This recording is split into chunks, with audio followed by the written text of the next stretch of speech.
Everybody, everybody, tell everybody,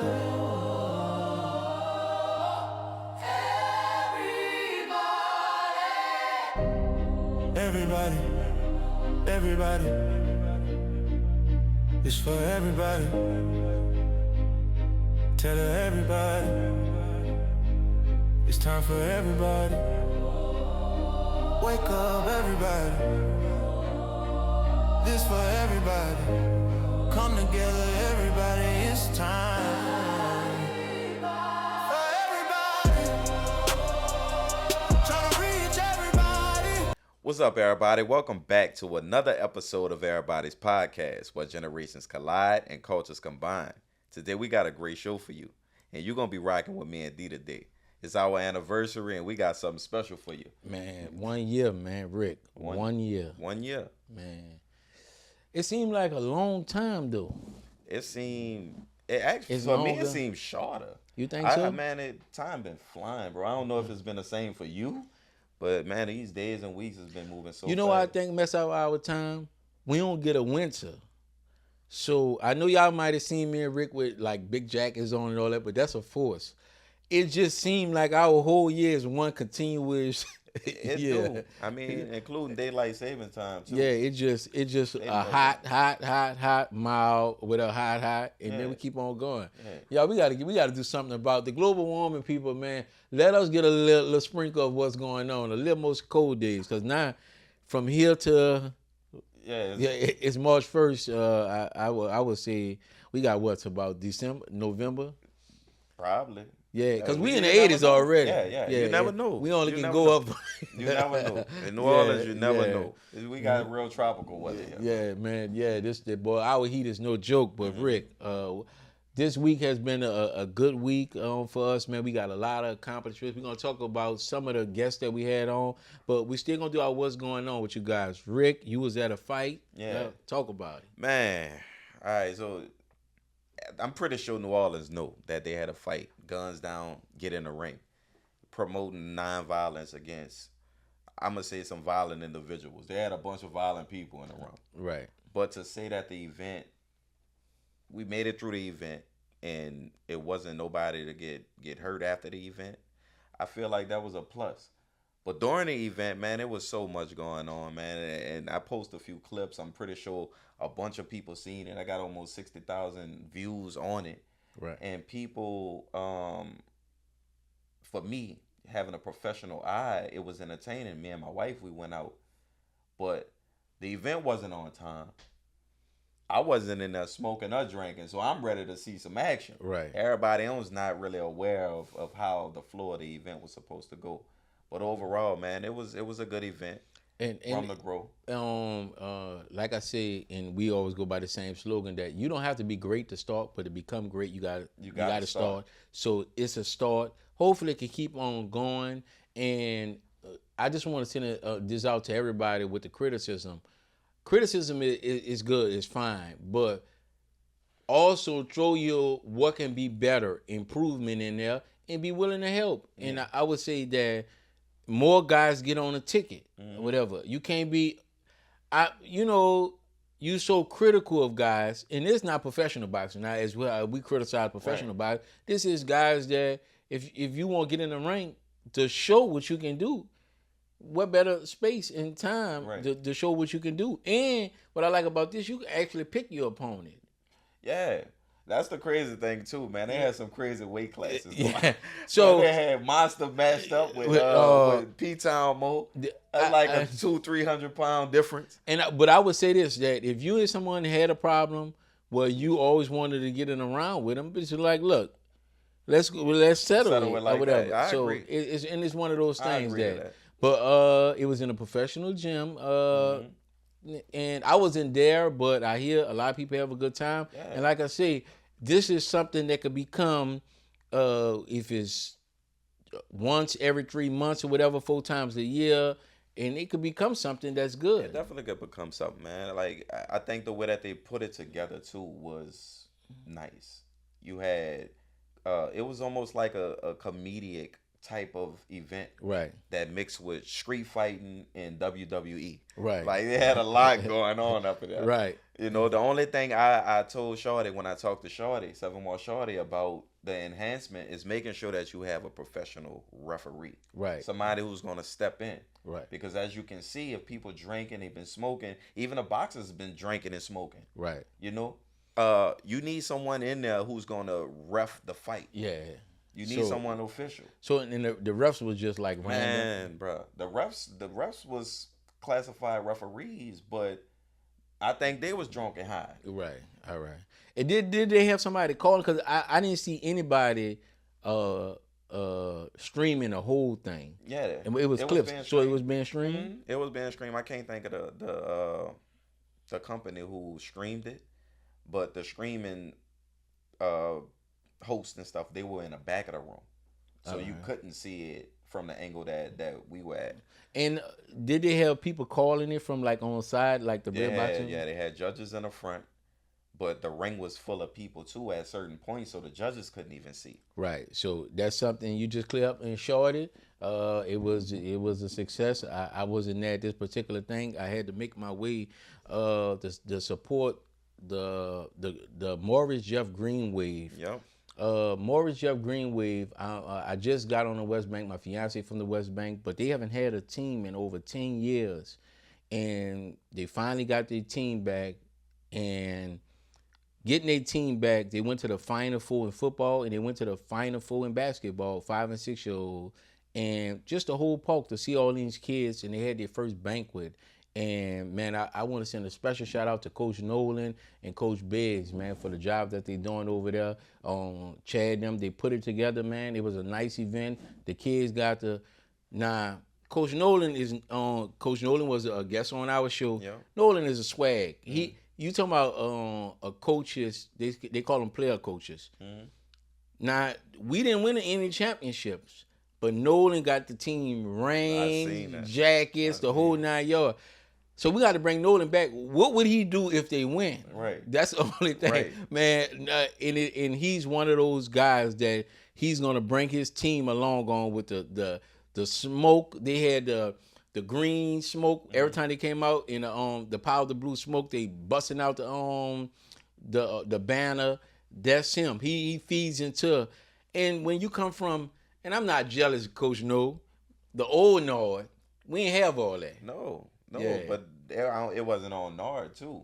It was on the coaches. Yeah, but see, I don't think there was the old school coaches, it was about winning. Right. If you win, you could do anything. Mm-hmm. But if you don't win, all that don't go. Yeah. The new school is more of a shit, we don't care. So them boys come out there rolling with speakers, sound, cameraman, everything. So and the players like that because that's what they see the young generation do. So and when you're around it, even though I'm older, mm-hmm. I respect it because it's their time. So I'm not one Debbie Downer or whatever. Man, that'd be down bad if you did. If you was like that though. I hear that with a lot of people. Man, we ain't had this or whatever. It's not your time. You only can do what you can do in our time. Right. So shouts out to those guys, man. They haven't had, like I said, it's been a decade since they even had anything popping over there. Coach Nolan got kids who want to come. They even got coaches trying to pick their pluck their players from the program and take them somewhere else or whatever. Mm-hmm. So I don't think that's cool, but it's fair game now. When we played, you only can play for the park that's close to you. You couldn't play all around or whatever. But now they're allowing them to play I think too with that part, what you just mentioned was, I think because you couldn't, transportation was an issue. You could play for any Nard Park. It was just transportation. No, I think that it still was like schools. It was regulated. Well, you'll see everybody got their own era. Yeah, no, this what I'm trying to tell you. Park. Yeah, this what I'm trying to tell you. You'll hear coaches be like, I got an address for you. That's why they were saying that, because they know you had to be under that particular address to play over there. Yeah, but that's what I'm saying. I didn't. Right. That wasn't in my era. Oh, yeah. I filled out the paper. It was a one-sheet paper, like 5 questions. Name, birthday. Yeah, it was allergies. That was it. Yeah. And the stuff they have now is so amazing. We didn't even think it exists. Man, these guys they eat parents bring food after every game, so they have chicken, pizza, or whatever after every game. Yeah, I feel like the kids deserve that. You know, Well, like, we didn't deserve it. It wasn't in our era. I feel like during this time, it saves you having to fix a whole meal after they, because they be hungry. Man, they boy, exhaust and I ain't their gonna lie, energy. man. You know this about playing football. When you come home, You hungry, man, boy, you been to eat the whole house boy. up or whatever. I'm telling you, Man, so I know a lot of parents that cook when they come home. When you go out there and you burn those calories with that first meal, yeah. that's burning right off. Yeah. You so man. That's what I'm trying to tell you. So it's during this time, especially, because we didn't care.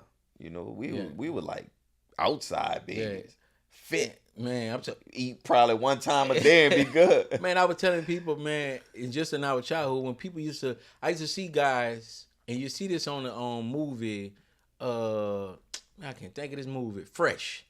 When the guys playing basketball and all the guys with shirts off, it was like our whole generation was cut. Mm-hmm. When fat guys, they was fat because they had asthma. Yeah. And the asthma pump, they got steroids. But we ain't have fat guys in my era. That's what I'm telling you. Man, everybody, boy, take off their shirt and everybody got cuts. You see cuts everywhere. Everybody. Now they got so many fat kids out there now. Yeah. And they don't got asthma or nothing. So y'all better start sending y'all kids back outside. Yeah. But so many parents differ from why they don't want to send their kids outside. They got parents that really work and buy Robux because their kids will be inside, but they think that's safe for them. Mm-hmm. But I don't think that, and even the Robux people getting sued for having grown people, and we were talking about that with the party line. Mm-hmm. See, we was oblivious to it then, but now these kids with Robux, they got adults popping in your kids' DM talking about show me something. Yeah, they getting sued. It's a lawsuit. Sure right. Yeah, so man, it's so dangerous from the difference. But we definitely send a special shout out to Morris Jeff Greenway. Yes, Coach sir. Nolan, man, you did your thing, man. Shouts out to you. I didn't get a chance. I was supposed to all the parents, man. And you know Noah doing a horrible job. Of course. Because nobody never shot Noah out. So and this is a shot. Normally people say it's not a shot at Noah. It is a shot at you. Yeah, they've been because digressing. you notice everybody shot the coaches out from their joint. Because you know these guys got to come out their own pocket with certain things. Yeah. And even though coaches back then did it, but it's almost like, no, why are you saying your organization? You might well let these guys run the whole 9 yards because that's what they doing. Yeah. Then they put restrictions over the park now. And you can't. It's like back then we had a park person that was over the whole park. Yes. You know they got a swimming pool at Morris Jeff. You think back then we had it where our man could give us the football team. Y'all got a pool day. Right. Nah, None of that. It's on everything time. It's like you over everything, but you ain't doing nothing. You ain't doing nothing. That's So, we man, experienced that during summer camp one year. We had about 30 kids we wanted to go bring swimming. Yeah. And you would think Nord would want to see some activity like that. Man, tell me why it was about to be a whole showdown. Because the kids, they rowdy. Because they see that the Nord facilitators trying to handle me and Shine. Right. So the kids started getting rowdy. Man, it was about to be something. And all they wanted to do was swim. And you would think our tax dollar to the people that's at Nord, I hope it get to y'all, our tax dollars pay for these parks or whatever. You already not doing nothing. Trust me, they got parks in the city where I have the concrete paint, the gray paint that's going on. Yeah. I have got gallons of it to give the coach to paint the floor because it's peeling. The restrooms, I didn't pressure wash just the locker rooms. I didn't pressure wash because we had the foot doctor last week. Disease and everything run. Mm-hmm. I mean, these guys call me and I send somebody over there to do it for free just to pressure wash their whole facility. You send all the invoice? Nah, it's because I already know what it is. Yeah, the guys want a coach, right? But Nord not. It's just almost like so the upkeeping of the facility is on Nord. Yeah, that's their responsibility. It's almost like this. I know what it can be. If I do it and I inverse send them anything, or I don't do it. Let's say I inverse them and I see where I do or give them a price. They'll never agree. They just not like that. They're going to say we going to do it. Yeah. But meanwhile, these kids got a whole summer camp. You got every North summer camp going. You got 400, 500 kids walking. Mm-hmm. It's, mildew and everything. and you ain't doing nothing about it. They don't got the proper stuff to even spray and sanitize down there. And we were talking about how they got locker room diseases that you just get from being in that environment. But they not spraying that thing down. Yeah. And if I gave them the best price possible and called them, they're not gonna let me do it. It ain't letting you do it at this point. It's for the safety of the kid. Yeah. So now it's for the safety of the kid. I feel like they should pay. Yeah. If not, you put a lien on, put a mechanical lien on them. You'll have to do that. But I did several guys that, and when you go in there, you're looking at it. Hey, what you say? What you say? He did several guys that? Yeah. No. I'm talking about several locations. For Nord, yeah, just to go help out the coaches. Yeah, I mean that's what we want to do. Yeah, but that's their responsibility. Yeah, that's their part. They've been dropping the ball for years. And yeah, you sue them. Sue their ass. We might have to do that to wake them up. But these guys is passionate about working at theme parks. Yeah, man. You can see, and it's hurtful because when I put our guy, Coach Buck, over the Zion Community Center. Mm-hmm. Had full say. I ain't even seen a Nord representative. If Coach Buck said his gym gonna be over for another 2 hours, that was it. He was over it. Now it's almost like it's a little control thing. They're pushing you out. Even our banquet, I have to call it out. What banquet was that? It was at their gym, but they rushed them. Wait, what gym? The Berman gym? Yeah, the Berman gym. They with Morris Jeff at now, they rushed them. That's why I couldn't read the statement that was written. That's a shame. It was supposed to start from 6:30 to 8, but they had over 100 kids. That's an hour and a half. That's a shame. That man, and it's like that, and it's like the Nord representative. To those who don't know, Nord is New Orleans, New Orleans Recreation Department. And it's horrible. Yeah, it is. And I'm talking about the emails that I done sent for. Oh, you ain't gonna get an email back. Entrepreneur books. Asking that I can put a book in every kid's hand, and I just come there and emails or whatever. You ain't gonna get an email back. That's what I'm saying. So you right by doing certain things. Yeah. Out the kindness of your heart. Yeah. You're a good brother. You better than me. So, I do limited things. When black people say you better than me, that means you crazy. Yeah. But I will still say, man, with those kids, man, they deserve better. And I think that with the new mayor, that's one of the changes. I think I don't think the brother that's over it, he's as popular as he is. I don't think he's doing a good job. Yeah, you talking about Larry Babino? Yeah. I don't think he's doing a good job. And if you ever want to come here and break it down, maybe we not knowing something that's behind the scene. But from the Nord then to the Nord now, these kids are not getting properly taken care of like they was. I feel like we was in good hands back then. Yeah, because Nord is Nord C now. New Orleans Recreational Commission, Recreational Division Commission or something like it's not under NARD. So I don't know if the city still have full control or it's under some type of oversight. Right. I don't know, but it's NORDC now. Yeah. So I don't know how much control that those facilitators have. Right. You know, and he a 7-Wall brother. So I don't want to talk bad about him. Yeah. You know, but feel free to come in and come clear it up, man. Come clear it up. Let's get the record straight. Yeah, out the St. Bernard, man. Out my hood, bro. Yeah. He's a mentor, and my cousin that's over Sampson Park, he talked great about him. He been his mentor since he was in high school. Mm-hmm. He said, he the one pulled me on or whatever. But from what I'm seeing, and everybody that give these folks compliment, they always compliment the coaches. They ain't never the organization. Yeah. You know how people be like, man, playing for the 49ers is a first-class organization. Mm-hmm. That means you talking about the organization and then the people. Nobody says nothing good about Nord. Mm-hmm. It's always about the coaches and who is around. So that tells me something. These guys going over and beyond, and Nord is not going over and beyond. That just tells me something right there. Yeah. Otherwise than that, when you people leave companies and be like, that's a good company. Mm-hmm. Like I used to work for Lexus of New Orleans. That's a damn good company. Mm-hmm.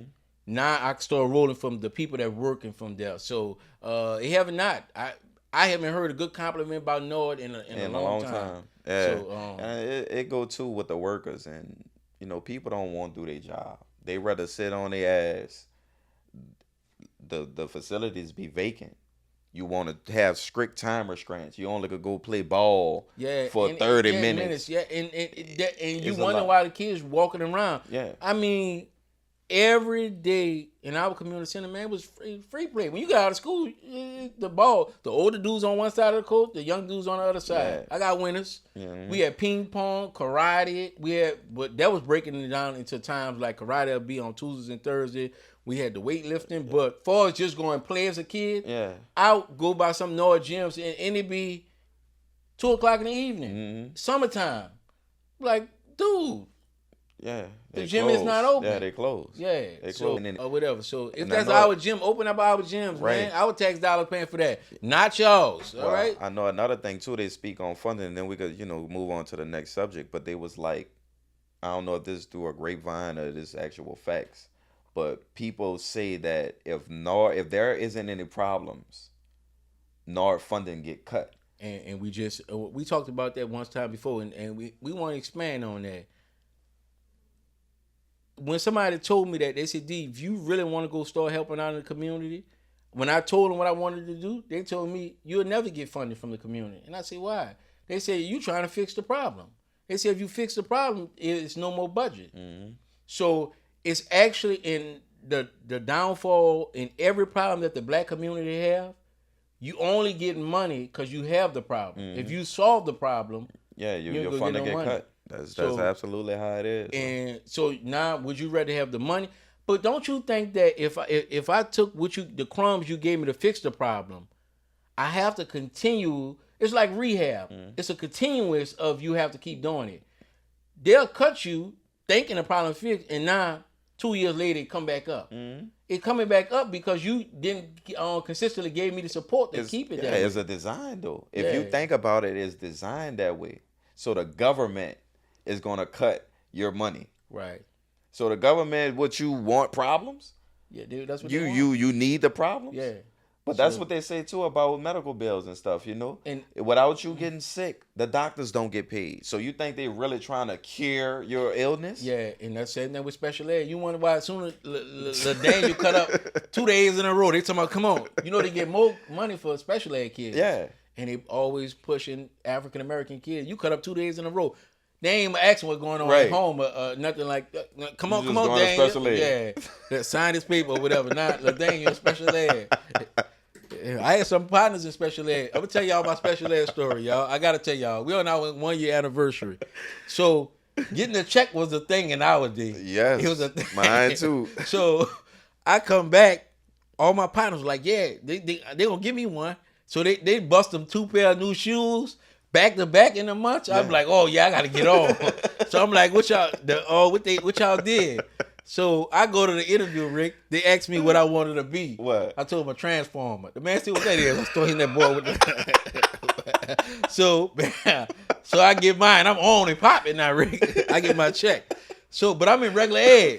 Remind you, back then, the check, because they used to have ADHD and they added something else to it. Mm. So the check, they let me stay in regular ed, so I'm good. So fourth, fifth, and sixth, I'm good. Yeah. I get to the 7th. The man was like, he don't got a special ed. I said, oh no, I can't be the king of the school because I was running for, they let me go see my thing because you had to go once a year, Rick.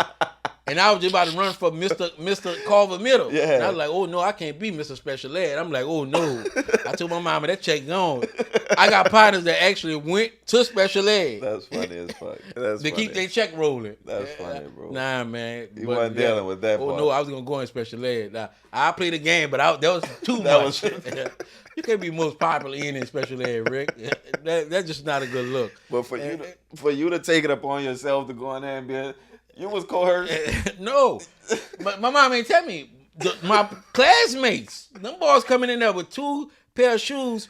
I got my check. That boy got a brand new pair of shoes. Next month, he get another pair. Damn. I'm like, oh no. When you in school in New Orleans, you get shoes the holidays. Yeah. This out of holidays, he just popping out with them. Yeah. I'm like, oh no. I'm like, a check like that? He was like, yeah. And then some of them, their mama got 4 or 5 children getting checks. So he literally getting he was like, my mama give me 4, coming home with the knot, coming to school with the knot in his pocket. Say, bro. So his mama let him have a check. Man. And this when food stamps was money. This man pulled out a knot mixed with food stamps in that. Yeah. Oh man, he had me gone. Now you got me kind of mixed feelings and signals with you. If you go in there and wasn't coercing, you just turned to a transformer, dog. Yeah, no. Like He told me. He said he gonna ask you what you want to be when you get big. I said, well, what you told him? He told him transformer. Yeah. So I wouldn't know what the same thing. That boy said, the man asked me. The doctor said, what a transformer is. I hit that boy like one of those or whatever. That man looked at me.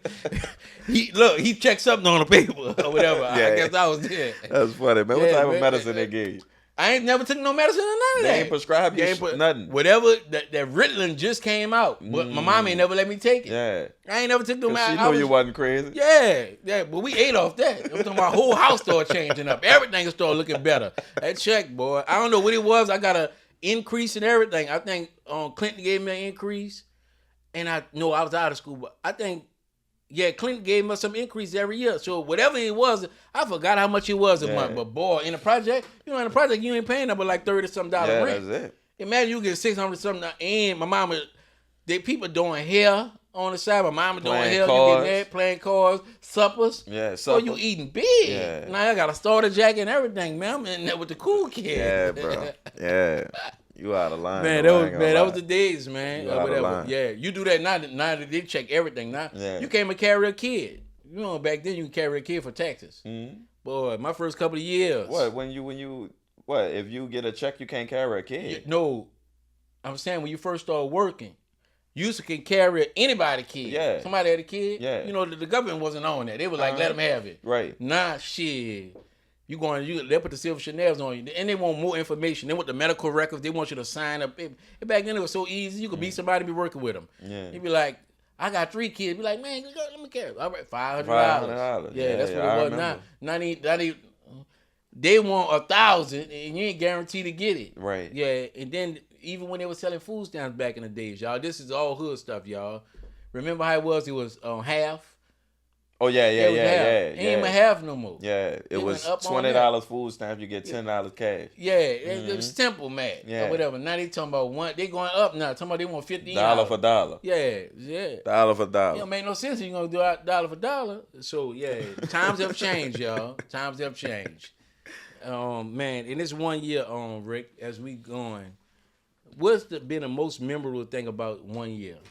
The most memorable thing about this year, bro, has been just finding consistency, and also learning from all the guests. Because as we do this, we don't come in it with the knowledge of everything. Yeah.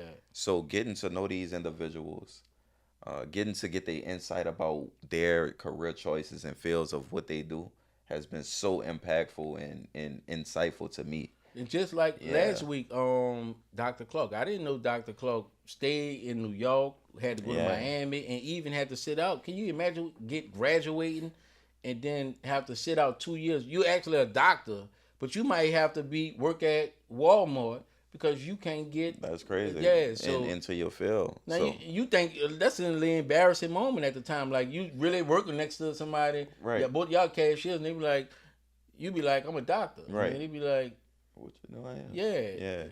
Yeah. So I mean, what about you over this past year, man? What's been a highlight for you?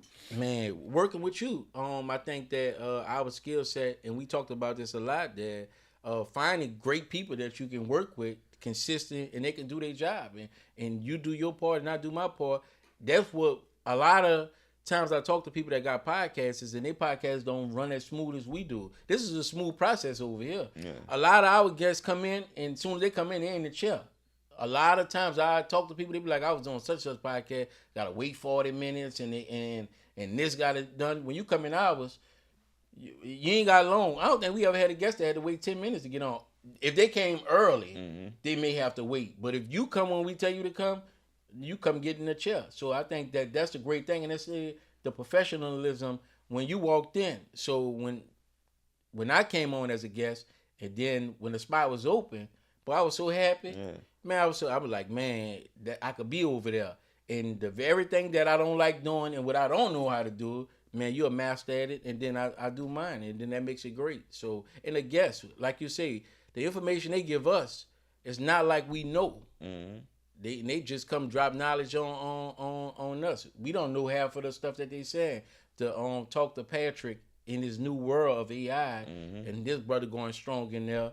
The foot doctor, the political people that we had in this that wrestling match that we had. Yeah. Man, it was. Yeah. And it was just we covered it, but it was kind of like heartbreaking for us because it was just news after news after news after news, negative, positive attack, and we even had Royce on. He didn't win. That's the candidate that we wanted to win, but we still have a Mel. We think that she could do a good job, but that season it was like a wrestling match, and then we had a political person. You would have thought we was like on CNN or Fox, a political show or whatever. So it kind of like took us off track a little bit for what we want to be, because what we really want to do is get people like Dr. Clark, my brother L. Purnell, entrepreneurs. Yeah, so entrepreneurs, and get them to get their story out there, whatever.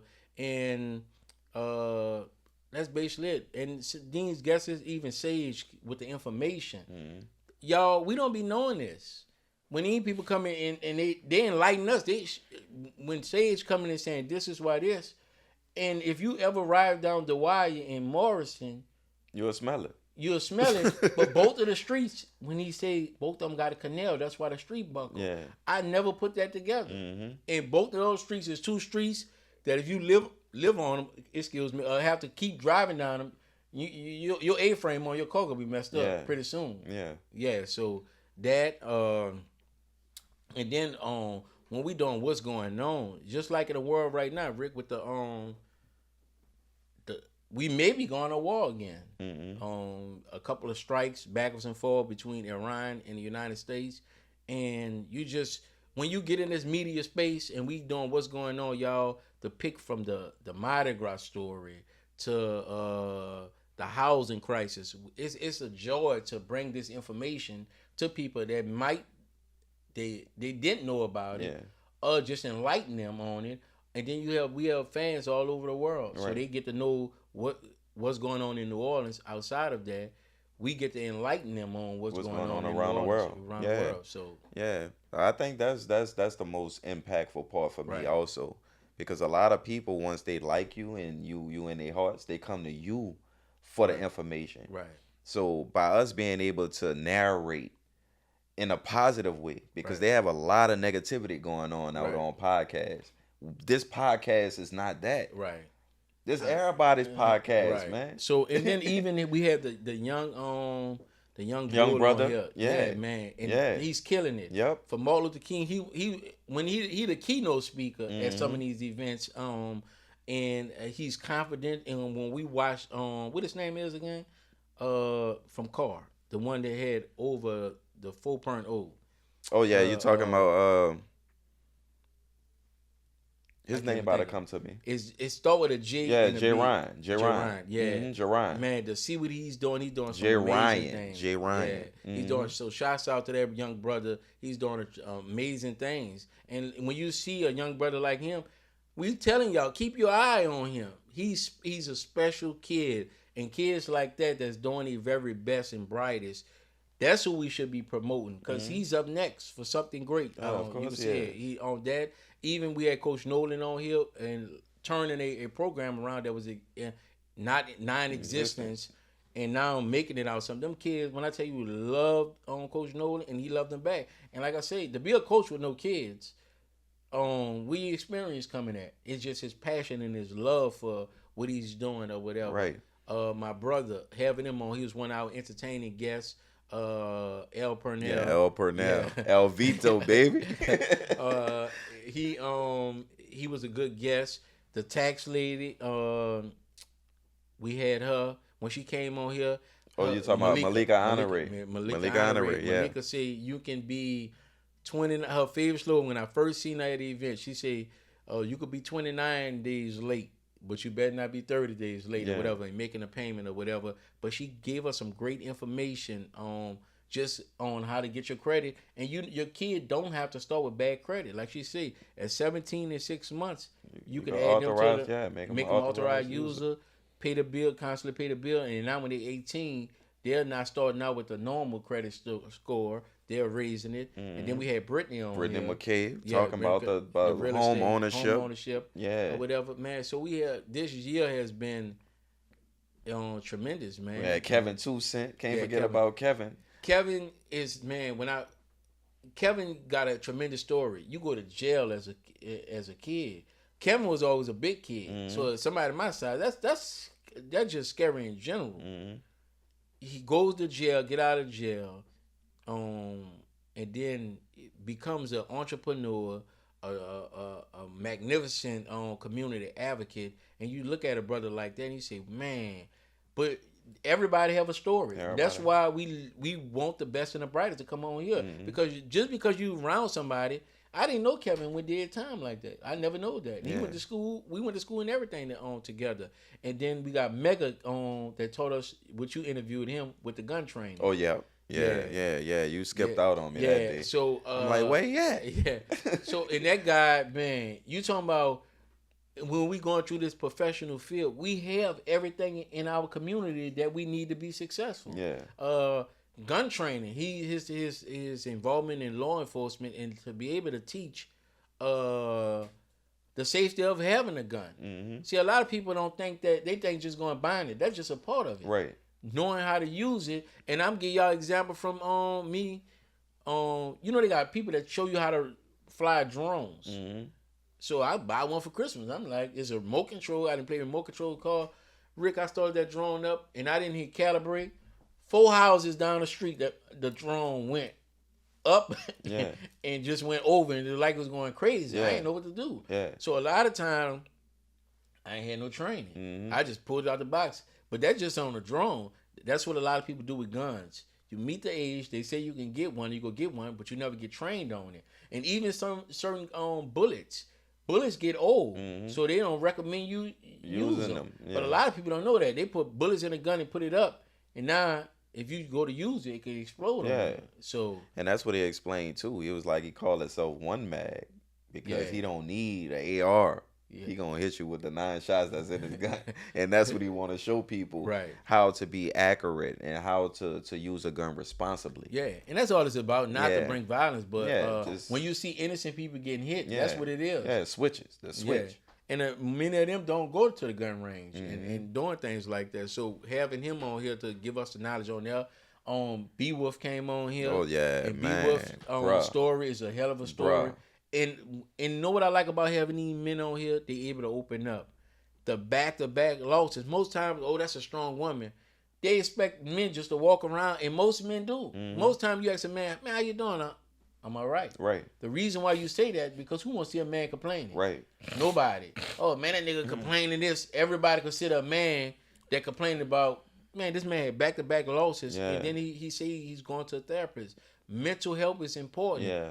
Men is in mental health, but it's one of those things that is brought up on us as kids that you're a man of the mouth, be strong, man. All that whining and crying and all that, and then you see the effect. And I told you one day I had my son with me. My son is 6.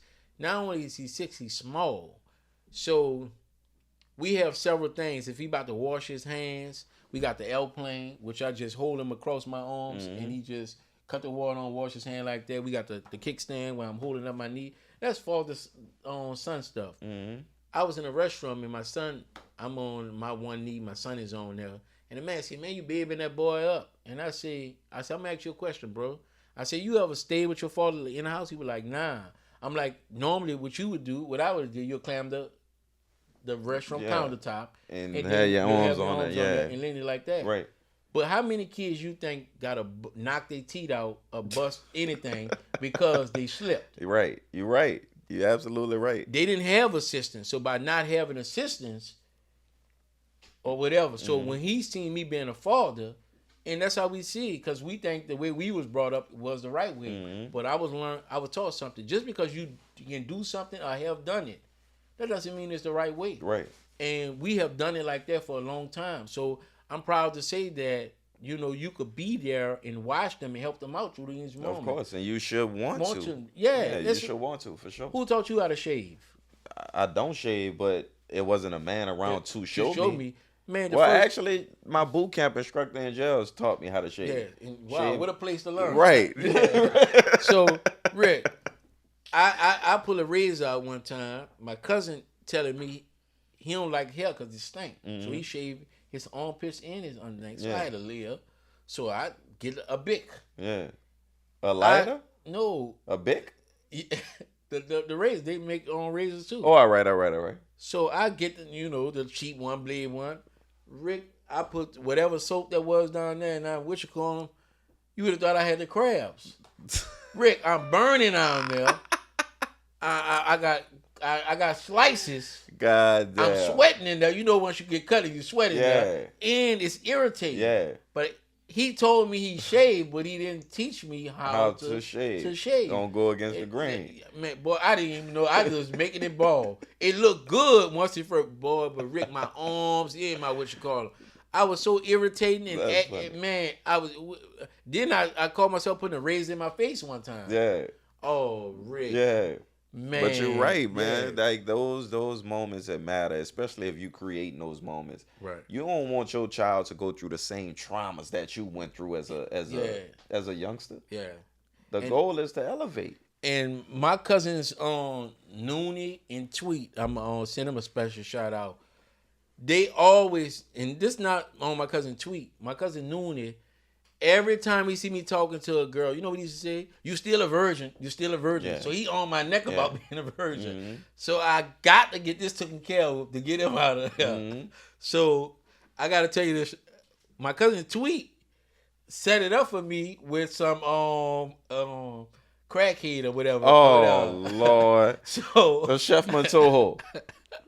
My cousin Tweet set it up. So my cousin Tweet always my favorite, but even though he almost cost me my life. So my cousin Tweet say, yeah, man, I got the girl in there. Y'all go with the girl. So no instructions at all. None. So he was like, but on my mind, I'm trying to shut up my cousin Noonie. Yeah. So I even waiting outside. I'm waiting outside for my cousin after I went in there. I don't know what I'm doing or whatever. He even give me a condom lesson. Tweet just sent me out there head first. So I'm glad to be alive this day, Rick. So look, I'm waiting for Noonie. Noonie never come back. He was somewhere. So the next morning, I'm up and ready. So I go by. I'm waiting. I'm like, I ain't no virgin no more. Yeah. That boy say, man, that boy slept with a whole crackhead. Now he driving me on that. So it's one of those things that as a kid, they was my big cousin, but when I look at them, they wasn't nothing but a couple of years older than me. And peer pressure they peer pressuring me, but they learning. Yeah. And that's what you get for when you around other guys. When I look back at my life, I be seeing them. When I was 14, he was a number 18. Mm-hmm. Like, but you thinking, that's big cousin. And you're like, man, hold on. He was just a baby as he was teaching me. So they just know it. So having that father around really helps. A lot of big cousins step in and a lot of big brothers step in, but ain't nothing like having that father. He really want to see you win. Yeah. And that's I think the main difference was they meant my best interest, but it's no, they just throw you out there. It's like if you got big cousins, it's a blessing. Yeah. Sometimes, anyway. Yeah, they throw you. Sometimes. Swimming, them boys just throw you in the pool. Push you in the they pool. ain't gonna let you drown, but there ain't nobody gonna be holding your baby and you up. But that's why having a father, man, around every day, it's good. Yeah, it matters. But that's kind of the concept of where we are with the show, just to drive it back. Y'all, this is the 1 year anniversary. And take us to break, D. Man, we so glad to have you guys on right here, man. Every guest, and we want more guests to reach out to us, man. We would love to have you guys on. This episode and this segment is sponsored by EraBody's Coffee. Let's have a great drink. Come together, everybody, it's time. All right, y'all, welcome back. Again, we're going to keep reminding y'all that this is the 1 year anniversary. And we got more great things coming outside of EraBody's podcast, man. We started a new venture. We actually got two. We have as you look at this right here as one podcast, we have other podcasters that will be using our network because we not just a one trick pony. We a network, so you will see other podcasters coming aboard, being part of this network. I know TP, Tyler Perry Network, Oprah got a network, and we got ours. We got our network. Growing. But outside of that, we are passionate about, we have sons, We love our community. We love networking with other brothers. And it's not surprising. We have finalized the details on Grand Marshal Men. It's Associate and Pleasure Club that we have created. As the president, Rick is the vice president. And, man, we're going to roll it out, man. Yeah. Yeah. And again, like D said, Grand Marshal, it stands for frontline. Yes. Give them an explanation of what we going for. Whenever you see a Grand Marshal, it's always at the front. But it's always an honor to be a Grand Marshal. Nobody just asks an ordinary Joe to be. You have to have a resume to be a Grand Marshal. So that goes with us. If we ask you to be in our group, or you going to ask us, make sure you're an honorable person. Mm-hmm. This not ordinary Joe. You just come aboard. Grand Marshal sit in the front of things. So, and what we have to offer. So a lot of our youth are crying out, or whatever. They got other organizations, but they just not built for that. They're just not on their agenda. So this is directly for men attacking the problem with our youth, or whatever. So nobody else want to be on the front line. We're going to get on the front line and be like a bulletproof vest, and we'll be willing to give them their resources. That's why it's so important for our Children Water Board, Bull brothers, that got skills, because you have to have a skill. For us to teach the next generation, we have to have skills to pass it down, or whatever. So as we start to develop our own skills, we can show them, even if they want their own podcast, to produce it in a professional manner. But if we don't have skills, we can't teach them. So what makes us unique that men will want to gravitate to us outside of your bigger name clubs like the Zulu Club and all these other different clubs that they have going on? It's not up for discussion or debate. Those clubs, you have to be at a certain at a certain level to join those clubs or whatever. They're not looking for falling down, broken down. We are going for falling down, broken down, because that's what we want to change and that's what we want to fix. We've seen it so much of everybody complaining about this set of young men that we have. We believe that this batch of young men is no good, that they don't have any good. They don't have a strong work ethic. But when you look at the transformation from our childhood to now, a lot of stuff they don't just have. Right.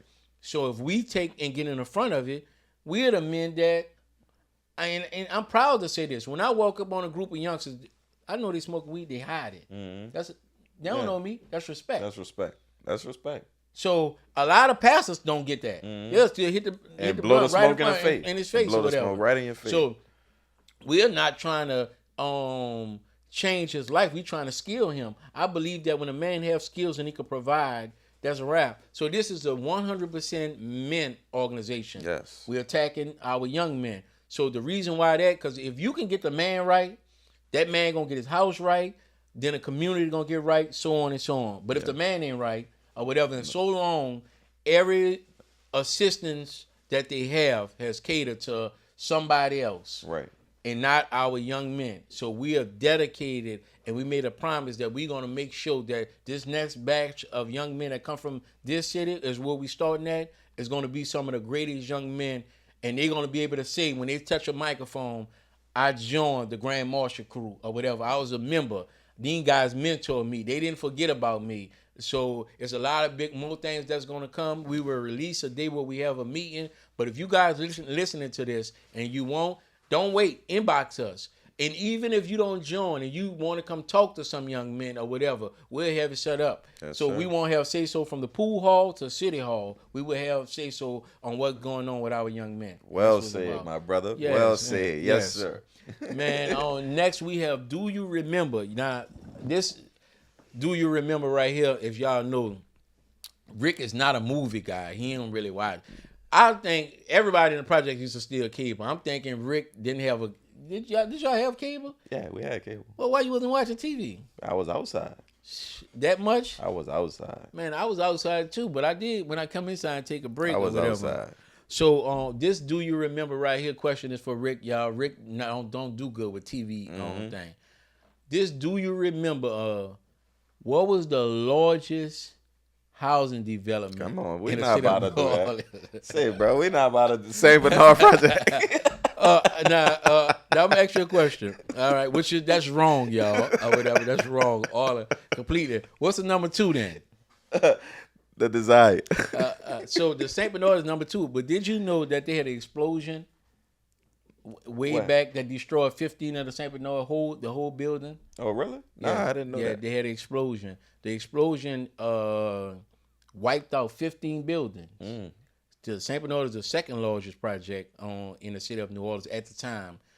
We was talking about the old projects. I don't know how it is now. It's Columbia Park right now. Yeah, They ain't the St. Bernard no more. Yeah. Oh, why they change the name? Yeah, the name gone. Oh, yeah. Since y'all Katrina, can hold a name.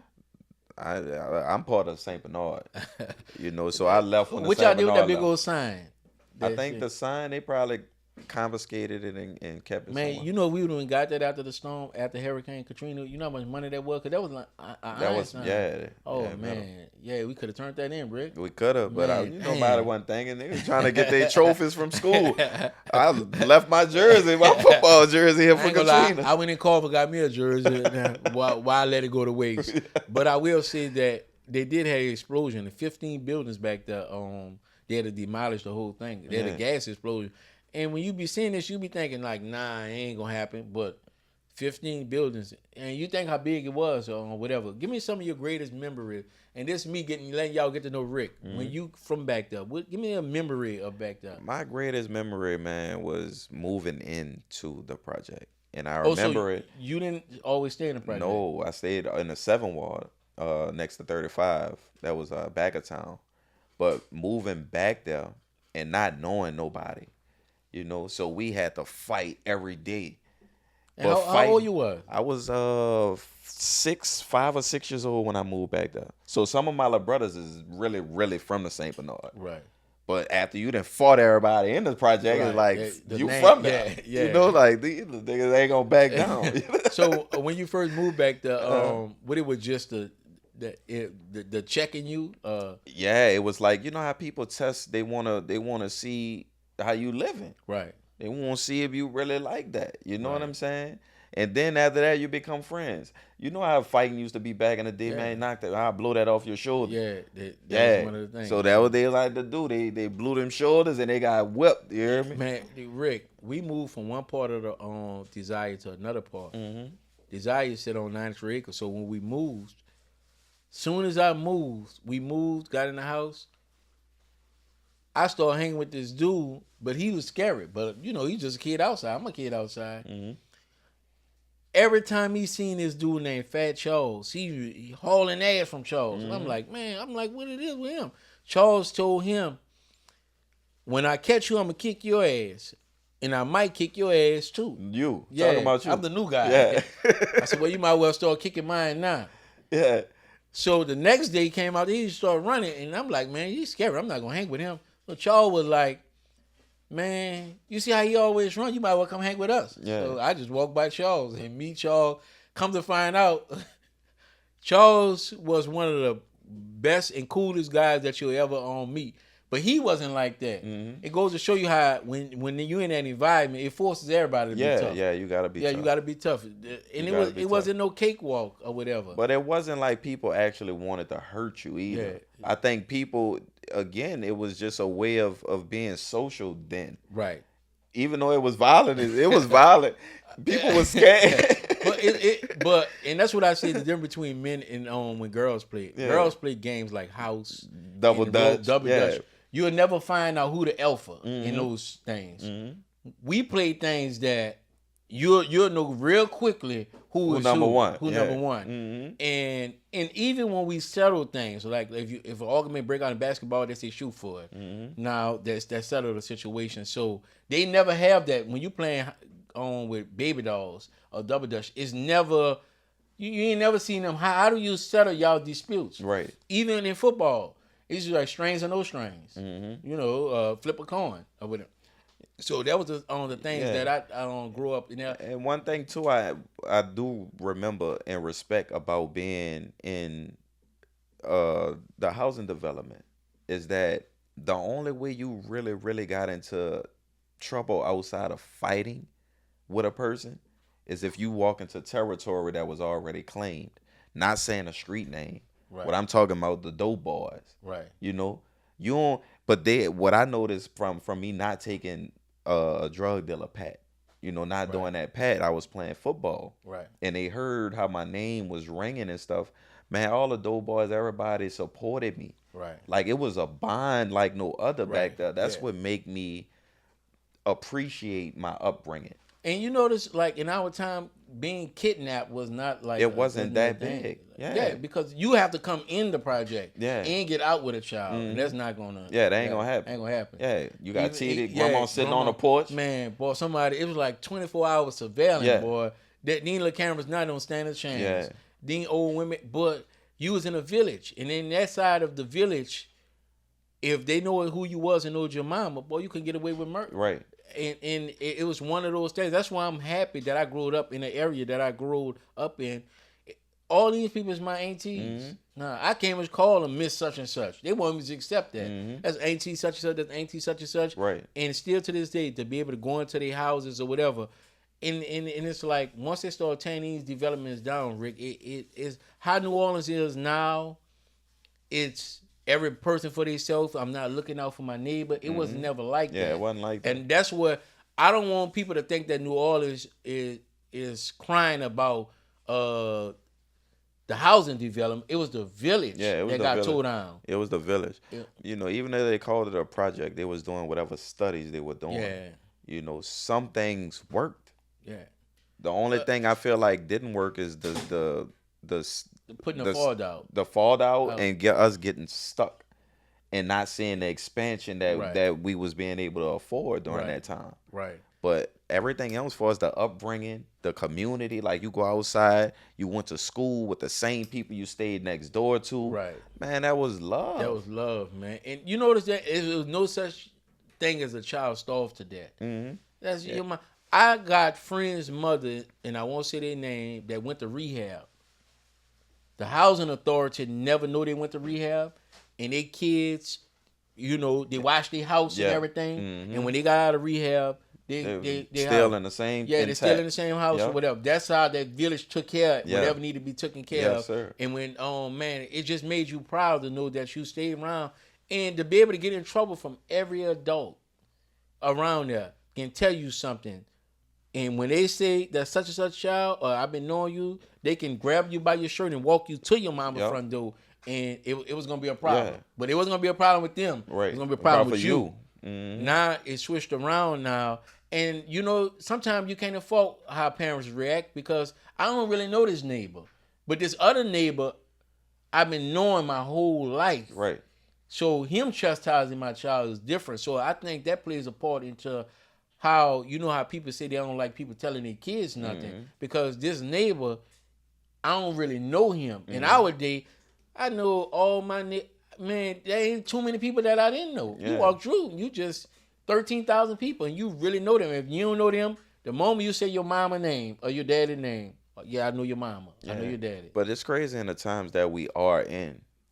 You would think that an adult is being more humbuggers than your child.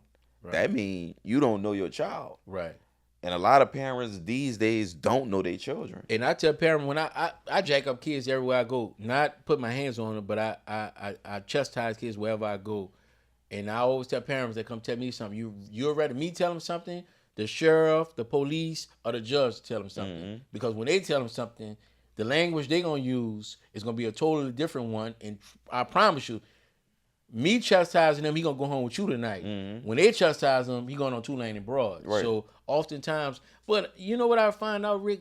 The way I carry myself, a lot of times and a lot of issues, I don't really be having when I encounter kids. I'm respected as such, man. He mean well. Yeah, or same whatever. way. Same. But that's, again, these kids know. It's like you could sense from afar if you relatable. Yeah. And you could dress how you dress. But they know, man, this man he was in a similar situation as me. Man, I promise you. He ain't a get over.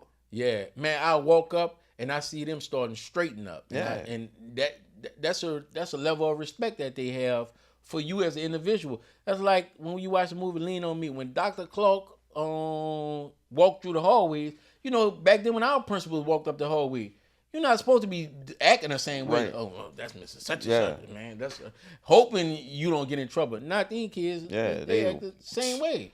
That mean act worse. Yeah. No respect. Yeah. So man, we hope you guys had enjoyed this episode, man. We try to give you the best of us and just taking you on our mindset and what we loved about having you guys for 1 year. Hope you guys will be here the next 10 years. I'm the Honorable Daren D. Pernetta, street speaker himself. And don't forget to go get our book on Amazon Businessman. Yo, Rick. Well, you heard the man. This is our 1 year anniversary. Thank y'all for rocking with us for so long. And we hope to continue to have y'all for the next 10 years for sure. Businessman is on Amazon right now. Go cop your book right now. And as for us, you can find us on EraBody's podcast. That's EraBody's podcast on all social media platforms. And we out. Peace. Peace.